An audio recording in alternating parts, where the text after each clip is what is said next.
That's a large part of what makes slides so good, is that they get you far away and they have more iframes. I literally ran up to him to parry. Oh, get away from me. No. Where's your ass, boy? It's on!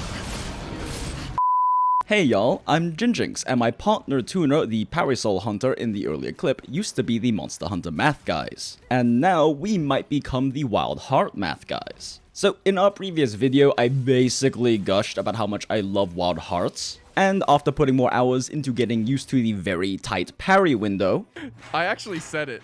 I said the unforgivable, unspeakable words. I said, I'm having more fun than Base World. oh god I mean, I wasn't gonna say it, but... Same? I said the unforgivable words. I'm having more fun than Base World. I wasn't gonna say it, but same? Well, it turns out Tuner does too. Speaking of which, those clips come from twitch.tv/Tuner, where Tuner streams almost every day. I also sometimes hunt with them whenever I find time between work, school, working on videos, and married life. So if you like the sound of my voice or just want to watch Tuner parry like a god, come check us out. We really love playing this game. However, it did take both of us a few hours to start really enjoying the game. With both of us being Monster Hunter players, we had some preconceptions and biases we had to break down first. Let me be very clear. This game is not a quote-unquote Monster Hunter clone, and if you go in expecting a strictly Monster Hunter-like experience, you will be disappointed. Monster Hunter has heavily refined and arguably created the hunting genre gameplay loop of Master My Weapon and Master the Monster. And when you go into that series engaging with only those systems, you get an amazing experience. However, Wild Hearts takes the standard hunting genre formula and adds new systems and complexities to make Wild Hearts such an amazing and unique experience. However, these systems are integrally designed into the experience. If you do not engage with them, instead of eating a big sexy burrito, you'll be nomming on a rolled up tortilla with some cheese in it. And sure, you can enjoy a cheese roll-up, but wouldn't you rather have a big, sexy, juicy burrito? I might be hungry while recording this. I should probably eat something.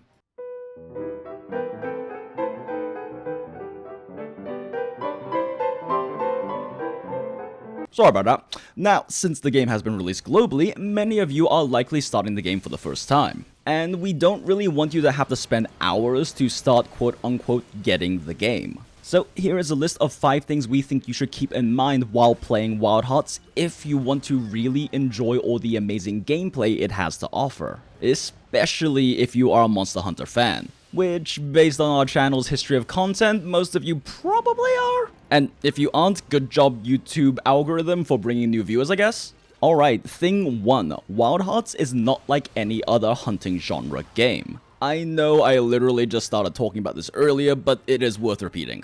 If, like me, you're coming into this game from the position of a Monster Hunter or God Eater fan, this is not those games. Of course though, being in the same genre of game, there are a lot of similar themes. You use cool and unique weapons to battle giant and dangerous monsters, then use the parts from those monsters to build new gears so that you can fight even more giant and dangerous monsters. In games like Monster Hunter and God Eater, those are the primary combat mechanics and gameplay loops to engage with, mastering your weapon and mastering the monster's fights, and then becoming incrementally stronger through building stronger weapons and armor. In fact, Wild Hearts actually takes a unique approach on building weapons that is hands down my favorite crafting system I've ever seen implemented, but more on that later. Now, don't get me wrong, the weapon and fight mastery is a very core part of Wild Hearts as well. The weapons are unique and complex to master, and the kimono are all very cool fights. Except those f***ing hedgehog badger sonic looking ass rock candy shooting walking active hitboxes. They can all go die from chili dog overdose.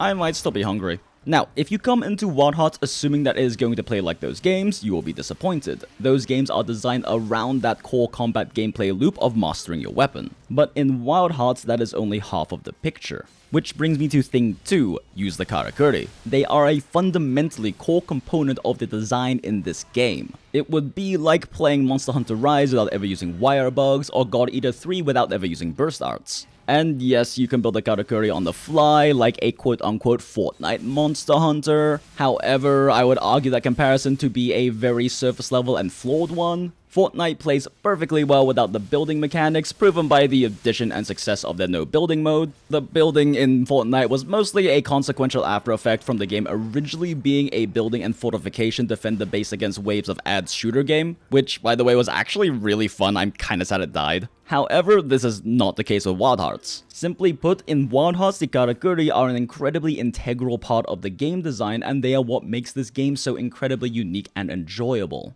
So, in terms of Wild Hearts combat systems, there are two kinds of Karakuri. The first are your basic Karakuri, these are your fundamental building blocks. These all allow you to access different attacks and combos in your weapons kits, so not using them means not having access to those. Additionally, there is a surprisingly deep complexity to how you can use them in the combat mechanics. For instance, the Spring Karakuri dashes you in a direction with invincibility frames, which when mastered makes it ideal for mounting counterattacks against Kimono. On top of that, you can even create these during a lot of attack animations, allowing you to animation cancel. This gives you ways to shorten your combos, emergency dodge, or create openings for counterattacks. As of the game's launch, there are 6 of these basic Karakuri, and you can equip up to 4 at a time. This allows you to set up your loadout to accommodate your preferred playstyle. The second kind are Fusion Karakuri, which are made by combining basic Karakuri together. These give you access to amazing tools to assist you in your hunts, which really diversifies the approaches and strategies you can take. A lot of them also counter specific move types, like the Bulwark countering charge attacks to create huge openings. You get these as you progress through the game through an inspiration mechanic where you unlock them while fighting specific monsters and having the prerequisite basic Karakuri equipped. Which, like, mechanics aside, just in concept, the idea of having inspiration to come up with a brand new design of a Karakuri while mid-fight with a monster is really cool to me. And of course, as you unlock more of these, you gain more and more strategies that you can implement. TLDR, embrace the Karakuri. The developers have straight up said that when designing the game, they wanted the monsters to feel dangerous and epic. Like, make them feel like a serious threat to humans. And they succeeded in that, so well in fact that they ended up making them so dangerous that they had to figure out a way to level the playing field. Hence the inception of the Karakuri. Which I honestly really like because it kind of reinforces the idea of humans defeating things that are physically superior to them through their innovations in technology and intelligence. I don't know, I just think it's cool theming. But yeah, if you don't play with the Karakuri, you're not gonna have the best time. Now, I'm not saying you need to spam the Karakuri like I was in a lot of these clips because I wanted to show off different things you could do with them, but you do want to make sure you're implementing them into your combat rotations. They are what make this game unique and incredibly fun, and the only limit is your imagination. No, but like, seriously, there are so many ways you can use these things. It will take time to get used to, however, I can promise you the end result is incredibly fun. Which brings me to thing 3, let it cook. Just like the flavors of a beautiful boeuf bourguignon, it will take time for things to sink in. I am still hungry. The Karakuri system is unlike anything we've seen before in the hunting genre, for better and worse. I've spoken at length on the better already, however the worse is that getting used to the Karakuri and implementing them into your combat rotations will not happen immediately. It will take time for you to get used to crafting Karakuri mid-combats. It will take time for you to get used to the quirks of how the aiming system for it works so you build the right things. It will take time for you to get used to positioning around the fact that the Karakuri are on the ground. But eventually it will become second nature. And when it does, oh boy can you do some cool stuff. Side note on this subject of letting it cook, I'm not gonna lie to you, the review copies we are playing have had some performance and bug issues. However, we and the rest of the pre-release reviewers, as well as the people who have been playing the EA Play First trial, have been giving the team a lot of feedback and they've already fixed quite a few things. Additionally, there is a patch coming very soon that promises to fix a lot of these issues. Apparently, hyperthreading wasn't working, which explains why my frames die sometimes in this game.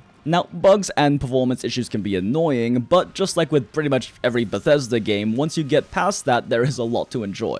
This idea of letting it cook also applies to the weapons. Take my favorite weapon for example, the Karakuri staff. If I were to attempt to describe it in Monster Hunter terms, it plays like a faster switch axe, except that it transforms into 5 different forms that combos change depending on the combo you use to morph into that form, along with a charge blade like file building system with 8 levels that you increase by using your different various morph attacks. That allows you to use your ultimate attack, the level 8 Juggernaut, that is essentially a greatsword true charge slash on Mr. Universe level steroids. The Nodachi doesn't play anything like Monster Hunter GS, it has its own unique style of mobility and stamina management while comboing to charge up for big juicy hits. The hammer is a fucking aerial rhythm game. There's a goddamn Attack on Titan weapon which is becoming my second favorite weapon in this game.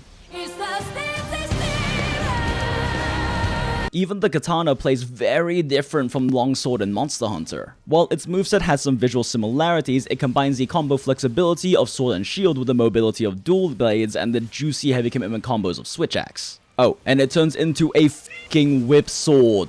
That's a lot of numbers. At a base level, these are all unique takes on hunting weapons, and when you master integrating the Karakuri into their movesets and combat rotations, you can do some really cool stuff. Speaking of Karakuri, there aren't just your Karakuri for combat, but also Karakuri that allow you to explore and uniquely conquer your maps. Which brings me to thing 4, build your bases and leave your unique mark as you conquer your maps. When you first start out in Wild Hearts, the maps are huge, labyrinthine, and with so much verticality that it may get annoying just trying to get to some monsters or places on the map. It sort of feels like you're playing Monster Hunter Rise, but without wirebugs or a doggo. However, that's only at the start when you haven't built up your Dragon Karakuri. Dragon Karakuri are essentially base building Karakuri, and you can put them almost anywhere on the map. That means you can put down camps to spawn at and fast travel to whenever you want. Yes, you can put down your own camps in this game. You can also set up zipline systems to reach areas quickly. Set down survey towers that allow you to locate where kimono are located, create stations that let you process food for better buffs, and even create buildings that farm resources for you passively. Oh, and you can ride around in a giant cogwheel that you can crash into kimono because it's funny. Yeah, yeet. Now, you won't be able to spawn as many Dragon Karakuri as you want at the start of the game. The amount you can place down is limited by dragon pits that you can progressively level up on each map. In order to upgrade these, you use a combination of crystals you get as rewards for hunts as well as crystals you find around the map. This allows for an amazing sense of progression and ownership as you see your maps go from these empty and wild environments into conquered lands with your own unique mark in the world. And yes, my mark looks like optimized resource generation and traveling systems as well as, well, frame drops. So yeah, if you completely ignore this aspect of the game, you'll be missing out on a huge part of what makes this experience so unique and enjoyable. Carve out your own identity on the maps, have fun and experiment, the sky's the limit. Which finally brings me to thing 5, experiment, experiment, experiment. As we've already discussed, there is so much to experiment with in Wild Hearts, from the Dragon Karakuri base building to the insanely deep combat complexity of the regular Karakuri.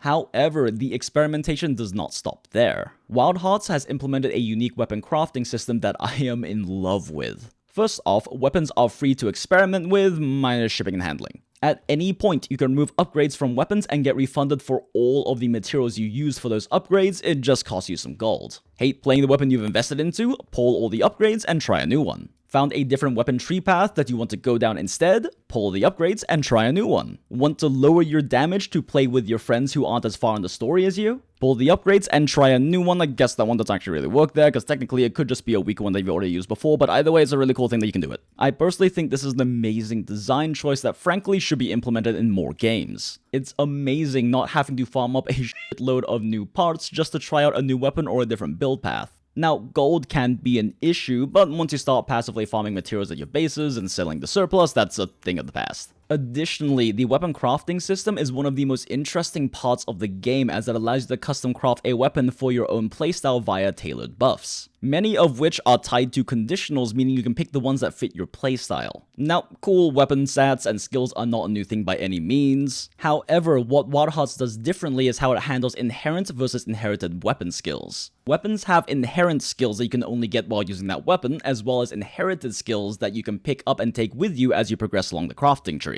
Again, not necessarily anything new. However, Wild Hearts lets you take any path you choose in the weapon tree. That means you can go to the sides, even up tree branches to pick up the inherited skills you want on your final weapon. The only rule is you cannot go back onto a node you have already invested into. That, and if your ass is broke, you better get to farming. Really complex weapons can get expensive. This leads to some crazy crafting paths that you can take to create your eventual final weapon. This is yet another way Wild Hearts gives you a sense of progression and ownership. It truly is your weapon. And I know a lot of y'all are wanting me to do math on meta weapons in this game, which is something that I will definitely look into and be working on. However, the nature of the systems in this game and all of the skills being tied to conditionals means that there won't just be one "this is the biggest number always" build. Additionally, a lot of the utility skills, especially the ones that are weapon specific, are actually really good, and you do want to consider picking them up even if you lose a damage skill. So yeah, Wild Heart's good game. It really good game. Just be sure you keep these 5 things in mind when you start playing the game. If I had let my first impression plagued by my preconceptions dictate my actions, I would have never gotten to enjoy this gem.